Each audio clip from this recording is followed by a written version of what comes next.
This is the topical knowledge video for Module 10, focusing on construction and post-construction services. First, let's discuss task tracking and bid phase organization. While a bidding phase utilized to bid the project to a general contractor is used in the B101 contract for design, bid, build, delivery method, the bidding phase appears and is handled differently in other delivery methods.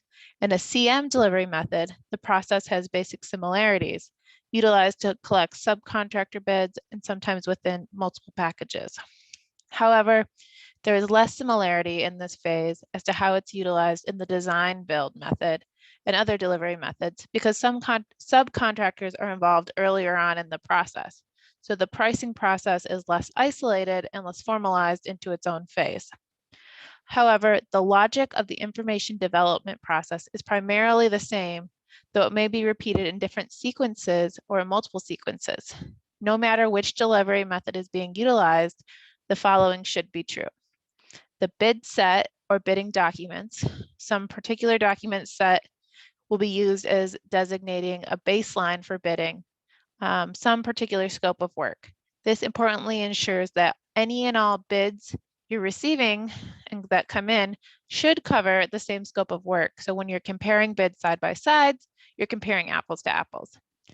There will be additional information issued during the bid period.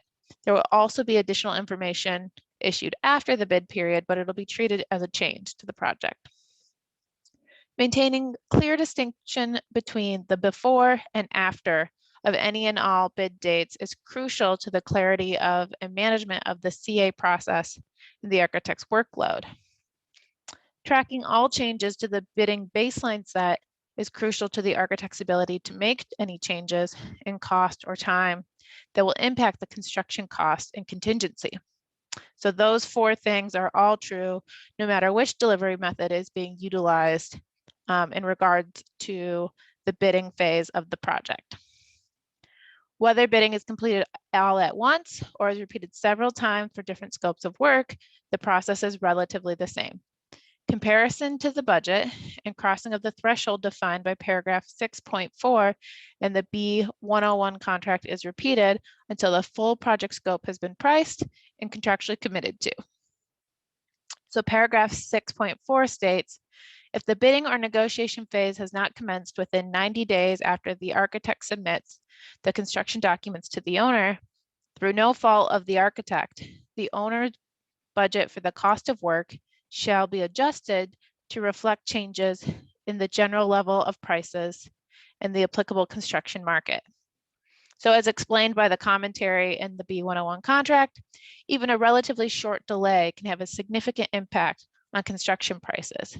So this 90-day grace period stated by the contract is specified, but a shorter or longer period might be appropriate depending on the project circumstances. Secondly, let's focus on the construction contract administration, the CA process, and related contingent, potentially unanticipated situations. It can and has been said that the construction administration and post-construction phases are arguably the most important phases of service on a project because unlike lines on paper, bricks and mortar in the field are difficult and expensive to change. And then real people start living and working around whatever has been built. So it's much harder to make changes or correct issues or errors at this point. At the most basic level, the architect may know what is intended, but that has to be communicated properly to many other parties, both during and after construction. It goes without saying that the staff in the architect's office actually doing the CA and post-construction work, both in the field and out in the office, are much better prepared if they know how construction in general goes together and how this building specifically was designed and intended to be used. So as architects, as designers on this project, having a construction knowledge of how things actually get built in the field, what that process looks like, is really, really useful in putting those designs together, and then how the building is utilized and maintained after that construction is a huge asset as well.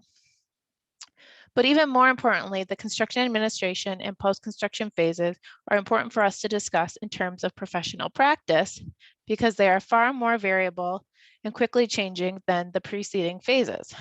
and architects, field, and office staff must know the contractual CA process in detail. They will find themselves reestablishing these contractual procedures of CA and the legal boundaries of the architect's responsibility, as well as potentially handling numerous unanticipated situations that might throw the project and construction process out of balance. During both the construction administration and post-construction phases, an architect staff must have the restraint to avoid making overquick and unchecked assumptions based on statements about the causes of problems and the responsibility to fix them. They must also have solution-finding proactivity both during the CA and well after the building has been occupied. So when you're out in the field, and issues come up during CA, you want to make sure you're not too quickly to place blame or talk about what caused it by sort of incorrectly putting blame on yourself or others. Understanding the logic of the CA process is crucial as a baseline process, on top of which contingent and unanticipated situations will superimpose themselves. So by understanding the intended process in place, we're able to better address those unanticipated situations. And despite the quantity or frequency of such superimposed situations, the architect must not neglect the necessary continuity of the basic CA process tasks in order to uphold the standard of care for these items. So in managing these situations, the best line of defense would be invoking as many as possible of the legitimate additional services related to this CA services that we covered in previous modules and that are supported by the contract.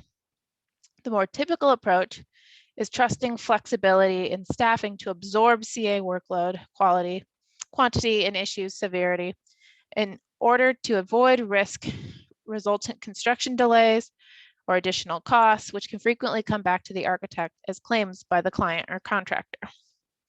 So finally, in discussing post-construction services, and the difference between true post-construction services and those that are follow-up work to the CA process, as alignment between the two frequently get blurred. So there's a certain set of tasks that are part of the CA process that might go beyond CA, but are still sort of ingrained in the project as these baseline services. And then there are potentially other tasks that might come up as post-construction services. And you want to be careful to state and know the difference so that you're not unintentionally giving away those post-construction services for free as a part of CA services.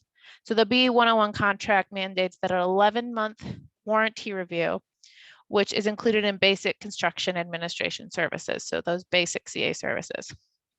True post-construction services that go beyond those required as a part of the CA phase can appear very open-ended and can be misunderstood by both the architect and the owner that way also.